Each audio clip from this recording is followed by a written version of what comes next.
What up, everybody? My name's Brad. This is the first video of the Rival Garage channel. That back there is Uncle Mark. We don't know what this channel is going to be yet. A lot of people just keep telling us, what's up with your channel? When are you going to start a channel? We're going to start a channel. The only unfortunate thing is I'm 40. Mark's almost 40. We've both got kids and I've got a wife, you know, so we don't live like the most exciting lives. We just happen to have really exciting cars and real exciting jobs. So right now we're down at Nielsen Coachworks, the shop that me and Mark run together. And we've got a bunch of coaches in here. So we do work on, you know, coaches. We got some generators out. We're doing some cosmetic stuff to some of these. And yeah, that's just kind of what happens day to day here. I thought we'd give you a quick little walk around to the shop. This is going to be a pretty short video because I don't know what we're doing here yet. Anyways, this is my R33 Skyline, 1995. It's QM1 white with the Nismo wheels. Currently about 450 horsepower to the wheels. Just a good little ripper. It's probably my favorite car to drive regularly. My favorite car to drive is the red NSX over there because it just feels like a go-kart. But the fun thing about the R33 is it's just comfortable. It's comfortable. It's fast enough to get you into trouble, but it's not too fast to get into too much trouble. The too fast to get you into too much trouble is the Jeff. So we named this car Jeff because I bought it from my buddy Jeff. And so I've got another black R32 that isn't here yet that, you know, has a pretty similar build. This car has a 3.2 that was built by Rips Racing in New Zealand. Pretty rad. We'll do like a big breakdown of that. Underneath it is the shitback box Mustang. This is going to be Mark's project car. Originally, we bought it and we thought, hey, let's see what it takes to make a Fox Mustang beat an NSX around a track. But after driving the NSX, we found out that there's just no way that car without like 100 horsepower is going to beat that NSX around the track. It just drives too nice. So, Mark, you want to tell a little bit what your plans are with that car? Yeah, I think most likely I wanted to do an EcoBoost originally, and Brad was like, bro, we're sending this car, dude. Come on. To the moon. To the moon. So we're going to do a Texas Speed 427 T56 transmission. I've already done a ton of fab work under it, so it's got all the webbing and subframe connectors, everything like that. We've got it gutted. Had to put new floor pans in it. It's got seats. A lot of dirt. It's so dirty. We aren't going to ever wash this car. The inside's going to be super clean. Yeah, the inside's going to be clean, but we're never going to wash it. We've got Cletus McFarland American flag steering wheel because I think that's super necessary. And like I always say, like any good Ford, it's got a Chevy motor in it. Got to have a Chevy in it. So, yeah, this one's slightly on the back burner because Brad just keeps having cars show up.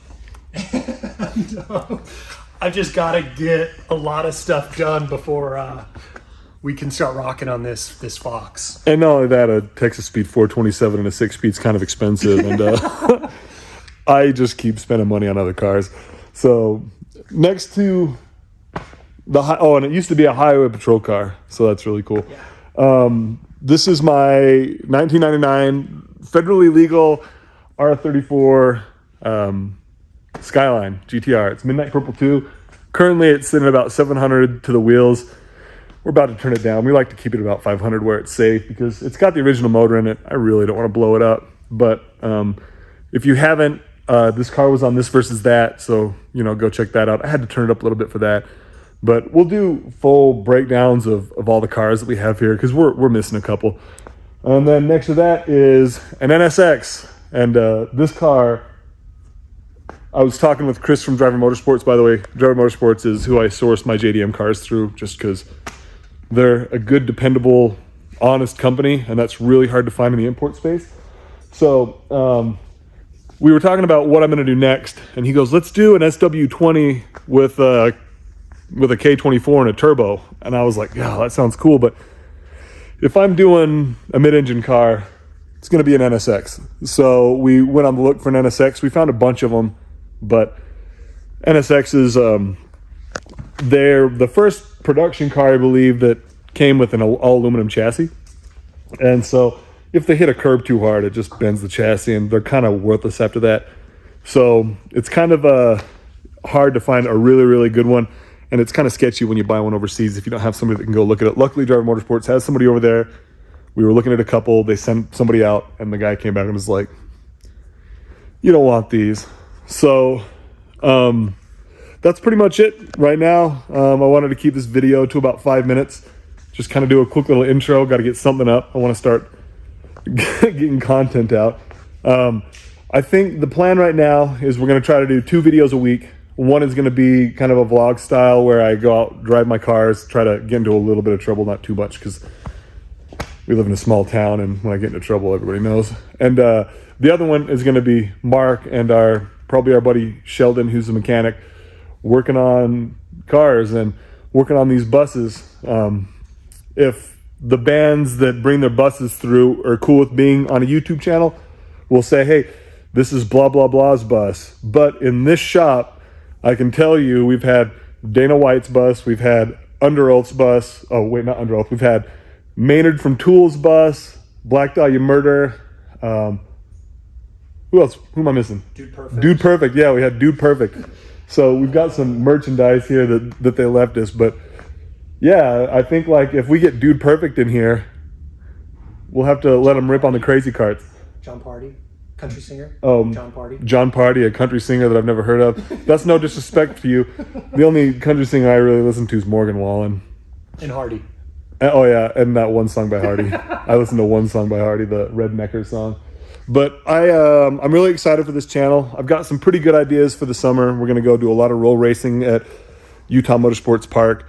I really want to keep things on the channel pretty legal. I don't want to implicate myself into any crimes that may be committed in a very fast car. So I want to do things legally. All the cops in our town follow the Instagram. Yeah, they so follow they me. know I got pulled over, and I was saying something to the cop, and he was like, yeah, we all follow your Instagram. We like your cars. So they weren't being creeps or anything like that. But at the same time, like, I love our local law enforcement. They're really good at what they do. They don't harass us or anything like that. We told them where the shop's at. We're like, yo, come hang. And they keep an eye on our shop. Yeah, they do. They keep an eye on the shop. Uncle Mark set off the alarm several times. So weekly. He's Cops on a pretty here all the time. He's on a pretty good first name basis with the cops. But if you're in Utah, you've got a car that's say 600 to 1200 horsepower, and you want to line some races up for this summer at Utah Motorsports Park, get at me. We're going to be doing some amateur track days. So I had COVID at the beginning of last month, and there's some weird things that are just kind of not sorting themselves out very well with me. So I get dizzy pretty quick. So I'm hoping that next month I'll feel really, really good. There's a bunch of amateur track days at Utah Motorsports Park, and me and Uncle Mark are going to take the old NSX down and go spin some laps. Also today I was in the R34. I met my wife for lunch, and we actually caught a light, and I drag raced my wife in Mexico. And the 34 has the Mine supersonic exhaust, so it's really quiet, but the wastegates vent to the atmosphere. So she was on the side where the wastegates are, and she took off in her Toyota Highlander. I didn't know she was going to race. And by the time I caught her, my wastegates open, and it just... Did I make it? No, you're good. Oh, yeah. But 820. anyways, it was like... Bah! And made my daughter cry. So that's life. That's life. But thanks for watching the video. I really have big plans. We have really big plans for this. People keep asking me to make shirts. I think it's kind of weird. I'm not there yet. As soon as we get some traction on YouTube and I get some more followers on Instagram, I would like to make some shirts, but you know, there's a lot of really cool R34 shirts out there, so I'd want to do something different. But thank you guys for watching. We'll catch you in the next one.